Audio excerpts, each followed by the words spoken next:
suis Abdurrahman Khan et je suis un habitant de la localité qu'on appelle Médina Gounass, dans laquelle nous sommes ici.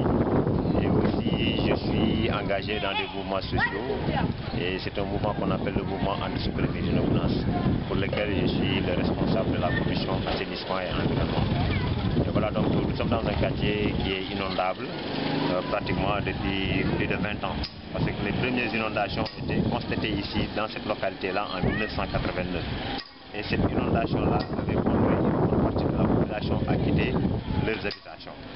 Et cette inondation-là persiste davantage parce que c'est devenu cyclique. Véritablement, depuis 1989, chaque année, une bonne partie de la population est habitée par les eaux. Et ils vivent dans les eaux pendant une bonne partie de l'année. Et cela jusqu'en 2000, en 1999, dans un premier temps, il y a eu une étude de faisabilité de la restructuration de la localité qui avait montré que ce quartier était habitable par un système de canalisation et d'assainissement.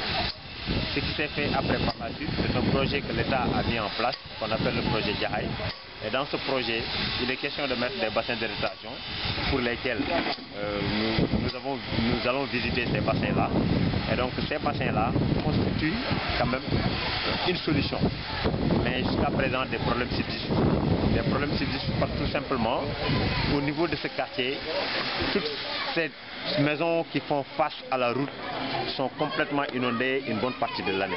Et la route est impraticable, pratiquement, impraticable pendant presque 12 mois, la route est impraticable. 12 mois sur 12 en fait. Et cela crée des désagréments.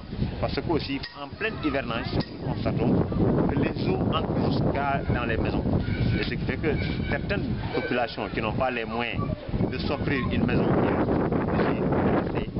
pendant tout le mois de hivernage dans les eaux et habiter dans les eaux avec leurs enfants. Et cela cause des problèmes de santé. Et l'étude qui avait été faite en 1999 avait montré qu'avec 7 milliards de francs CFA, ce problème serait résolu par un système de canalisation, d'assainissement et le drainage des eaux vers la mer par un système des eaux. Et pourquoi le gouvernement se refuse toujours à payer? Il y a une absence de volonté politique parce qu'à côté de cela, si par exemple il est constaté que 7 milliards règlent le problème de la localité, ce que nous constatons, que l'État dépense à côté des dizaines et des dizaines de milliards pour des choses véritablement inutiles par rapport aux besoins pressants que vivent les populations de cette localité. En fait, l'inondation a des corollaires. Parce que quand le quartier est inondé, les enfants ont des difficultés d'accès à leur école. Parce que les rues qui mènent vers l'école sont complètement inondées. Et ils n'ont plus d'air de jeu. Et aussi, le poste de santé était complètement inondé. D'ailleurs, c'est tout récemment que nous avons eu un poste de santé qui est hors des eaux. Mais on est resté pratiquement plus d'une dizaine d'années sans poste de santé, tout simplement parce qu'il y avait les inondations. On avait organisé une marche pour s'ériger contre une décision de l'État de nous mettre dans des tentes. Nous, on s'est dit que nous ne sommes pas des réfugiés dans notre propre pays. Les tentes, c'est pour des réfugiés. On n'était pas dans une situation parce que tout simplement, on avait connu une mauvaise expérience de ces tentes-là. La marche a dégénéré et par la suite, elle a fini par la casse de la mairie. La mairie a été cassée par les populations qui étaient fâchées, exacerbées par le comportement de la mairesse. Mais malheureusement, ce qu'elle a fait, c'est porter plainte contre ces populations, ces manifestants. Et la police est venue nous trouver, nous, en tant que responsables, chez nous, pour nous cueillir, pour nous amener et pour nous enquêter. Et donc, on a passé 6 semaines au niveau donc, du tribunal pour répondre à des actes, véritablement, que nous n'avions pas commis, mais c'était d'une population qui était complètement exacerbée par le maire et de ses propos. Parce que souvent, elle soutient que c'est les populations qui sont responsables de leur propre mal. Parce que c'est les populations qui ont choisi des quartiers inondables, insalubres pour s'y installer. Et donc là, elle s'inscrit à porte-à-faux par rapport aux préoccupations des populations qui estiment que c'est un droit aux populations d'avoir un habitat salubre et décent. Et ça, il est du devoir de l'État de prendre toutes ses responsabilités pour mettre les habitants, pour accéder, pour que les habitants puissent accéder au logement. Parce que c'est un droit inaliénable. Et cela aussi, il est de la responsabilité parce que l'État a décentralisé certaines de ses compétences aux collectivités. Il est bon que les combats portés par les communautés puissent être partagés aussi par les collectivités.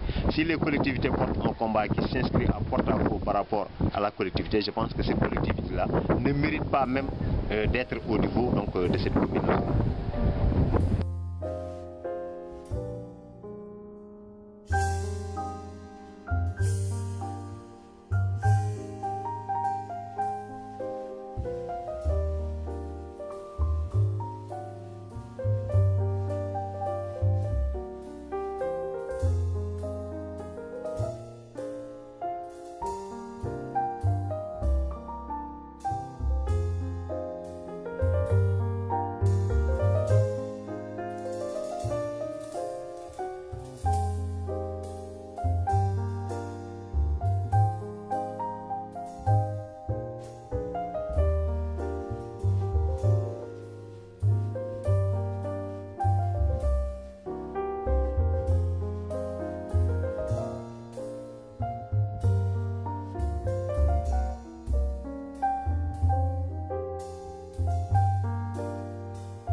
promesses. L'État, vous savez, c'est des promesses au moment des élections.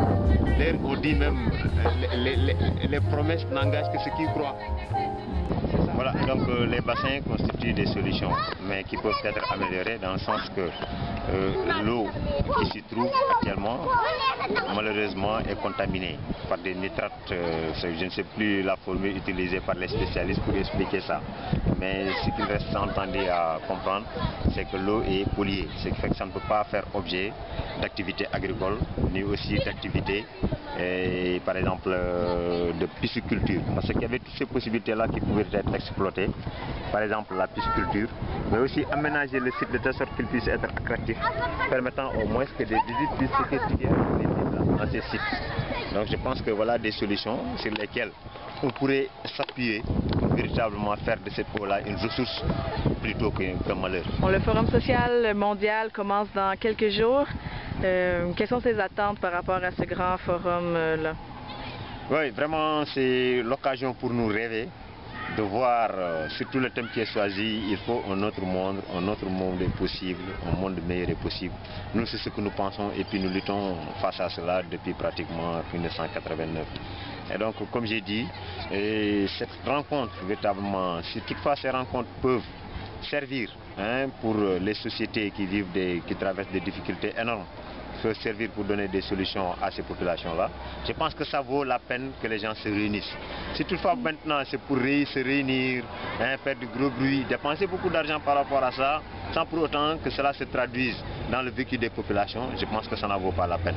Donc mes attentes se résident surtout au fait que par exemple tous ces partenaires qui vont arriver puissent s'intéresser véritablement aux préoccupations afin d'apporter des solutions idoines face à ce que les populations vivent depuis 1980. Voilà, je vous remercie et vous encourage dans votre combat qui mérite vraiment d'être fait.